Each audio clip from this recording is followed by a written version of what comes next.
So Be a Pro was a huge success last year, giving people the option of playing as a single player locked on the pitch for the first time. This year what we've done is expanded it out into a seasons mode called Be a Pro Seasons, allowing you to choose or create a pro player and then take them into the game for a 4-season campaign. So you start in your club, then if you play well you will level up, and then you're allowed to play for the national team, and ultimately your goal is to become an international legend. He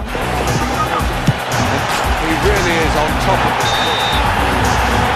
Of course, not everyone wants to be locked to a single player the whole time, so we've actually allowed people to swap between players. If you select a player from the original lineup, you will start with the actual level of the player. For instance, you take Juninho from Lyon, you will be the captain of Lyon. If you create a player, you will have to prove yourself completely, and you will actually start with a reserve team. And of course, it's always nice to be able to play these game modes with your friends. So we open the mode up for up to 7 persons. He can either play with you side by side on your team, and you can actually have your friends set you up. So it's cooperative mode in the spirit, where you can grow your pro faster with your friends. Or he can play against you to try and unsettle your career. Go with the decision. It's a yellow card. It was a really good opportunity for us to do a lot of new things in audio that we didn't do in the past. So this was the first time, rather than giving you the experience of being in the stands, we're trying to give you the experience of being the pro. There's something on now. You can hear your footsteps, you can hear the cloth of the kit, moving back and forth. And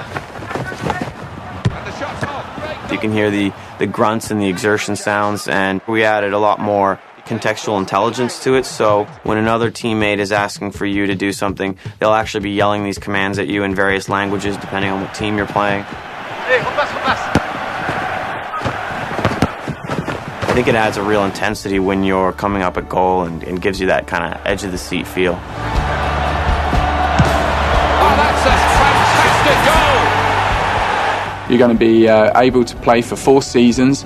The ultimate aim is basically to become a national legend and represent your country in the International Cup.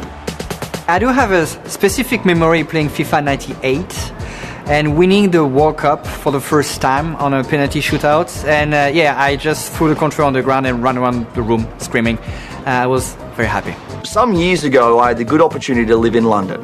At the time when I lived in London, I lived off a road called Brompton Road, which is just outside of Knightsbridge. Anyone who's from London will know that Brompton Road and just outside of Knightsbridge, you find yourself in an area called Chelsea. And at the time, they weren't winning a lot of matches.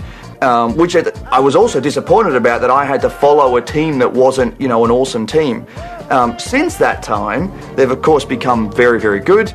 Long way to tell you that Chelsea's my most favourite supported team, and now you can roll your eyes and groan and sigh and call me a bandwagon jumper.